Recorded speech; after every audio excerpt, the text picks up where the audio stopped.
Kenapa sih ada pelakor yang sampai bisa membuat suami itu nurut sampai kayak dicucuk hidungnya? Oke bun, saya akan bongkar di video ini. Assalamualaikum warahmatullahi wabarakatuh. Sahabat bunda yang dirahmati oleh Allah. Sebagai konsultan spiritual rumah tangga, saya itu sering mengamati dan mempelajari strategi para pelakor yang merebut suami klien-klien saya. Apa sih yang dilakukan si pelakor?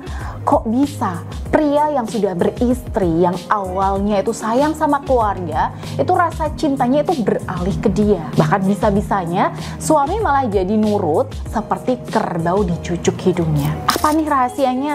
Selain pakai susu, selain pakai guna-guna, selain pakai sihir dan sebagainya. Nah ini bun, ternyata ada dua hal yang dilakukan pelakor secara disiplin. Nah ini bunda perlu tahu supaya bunda bisa memahami gimana cara mengembalikan cinta suami ke bunda. Biasanya bun, yang pertama yang dilakukan pelakor yaitu menyesuaikan diri dengan watak dan karakter suami sambil menggali hal-hal yang disukai suami bunda. Kemudian yang kedua, dia sadar posisi.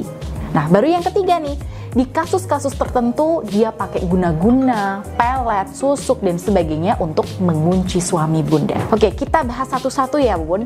Jadi yang pertama, menyesuaikan diri dengan watak dan karakter suami. Nah, di sini dia itu selalu kepo, bun. Suami bunda ini seleranya kayak gimana ya? Yang bikin dia senang itu apa ya? Yang bikin suami ini jengkel atau marah itu apa ya? Kira-kira suami bunda di sini ini gampang kelepek-kelepek lewat pujian kah, lewat perhatian atau lewat apa ya? Nah, di situ si pelakor mengamati dan mempelajari suami bunda dari A sampai Z. Apapun yang disukai suami, si pelakor ini berusaha ngasih. Yang gak disukai suami bunda, dia hindari dan dia catat di kepalanya. Supaya ketika suami ada masalah sama istri syahnya di rumah, ya semisal ada sesuatu yang gak disukai suami, nah ini pelakor bisa dijadikan bahan untuk mengompor-ngompori. Yang kedua bun, dia berusaha menunjukkan bahwa dirinya itu tahu diri dan tahu posisi. Saya pernah tanya nih bun ke seorang mantan pelakor, apa sih yang paling gak enak dari pekerjaannya sebagai perebut suami orang? Dan yang bikin gak enak itu adalah karena dia harus tahu diri.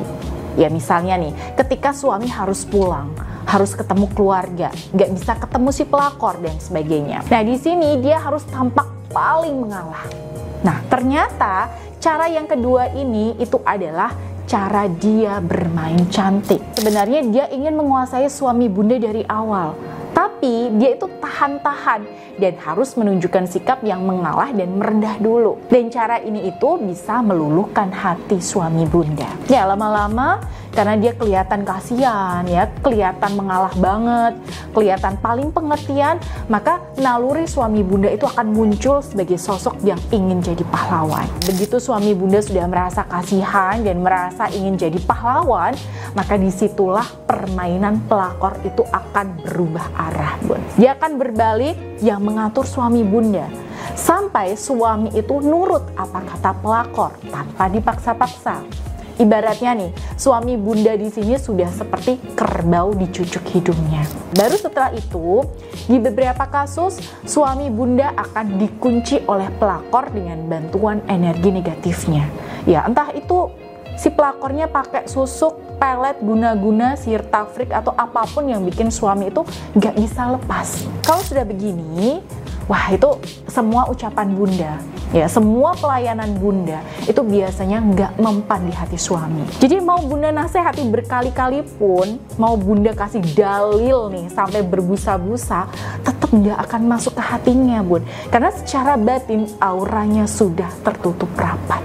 Bahkan nih bun, kalau sampai pelakor meminta ke suami untuk segera menceraikan istri syahnya, suami akan rela melakukannya dengan mudah. Nah kalau sudah seperti itu tandanya rumah tangga bunda sudah dalam kondisi darurat siaga 1 bun. Lalu apa yang bisa kita lakukan ketika suami itu sudah dikunci sama pelakor? Kalau saran saya itu selalu menekankan kepada klien-klien saya untuk merebut kembali hati suami dengan cara-cara halus dan bermain cantik. Ya hampir serupa dengan yang dilakukan oleh si pelakor. Kalau pelakor saja bisa melakukannya dengan disiplin ya, dengan istiqomah yang begitu tinggi, masa kita sebagai istri Syah nggak bisa? Karena bagaimanapun kita kan yang lebih kenal sama suami kita ya bun. Kalau pelakor saja itu dibela-belain pakai sihir, pakai susu, pakai pelet, ya masa kita usahanya cuma setengah-setengah. Padahal harusnya kan kita lebih di backup sama Allah langsung, karena kita yang ada di pihaknya Allah dan terzolimi. Kita itu cuma butuh kembali ke Allah bun, kembali mendekat sama Allah dan minta ditolong. Nah tapi supaya kita ditolong sama Allah, maka syaratnya kita lakukan dulu tugas kita. Ya, lakukan dulu perbaikan-perbaikan di dalam diri kita. Ya, perbaikan kondisi emosi kita dan perbaikan aura kita. Nah, rumusnya itu bun, iyyaka na'budu wa iyyaka nasta'in. Kepadamulah aku menyembah dan kepadamulah aku memohon pertolongan. Menyembah dulu, baru minta pertolongan.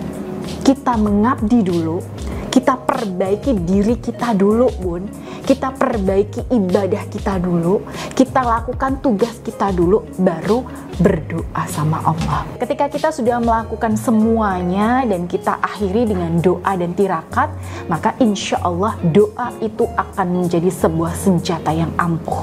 Beda kalau kita cuma meratapi nasib, ya nggak berbuat apa-apa dan cuma berdoa, hasilnya pasti beda. Dan klien-klien saya yang ikut bimbingan saya itu mengamalkan zikir dengan tasbih Karamah Ar-Rahman yang sudah merasakan bedanya ketika mereka mau fokus ke dirinya, ya mau fokus bermain cantik, mau melakukan yang terbaik sambil terus berdoa dan bertawakal sama Allah. Nah jadi buat para sahabat bunda yang suaminya sedang dalam pengaruh buruk pelakor, maka bunda tidak perlu cemas, ya tidak perlu khawatir, dan tetap husnuzon sama Allah. Dan insya Allah jika bunda butuh dibimbing secara serius, saya siap bun. Bunda tinggal chat saja melalui WhatsApp yang ada di sini, atau tinggal bunda klik aja link WhatsApp di deskripsi video ini. Baik, saya Bunda Ayu. Wassalamualaikum warahmatullahi wabarakatuh.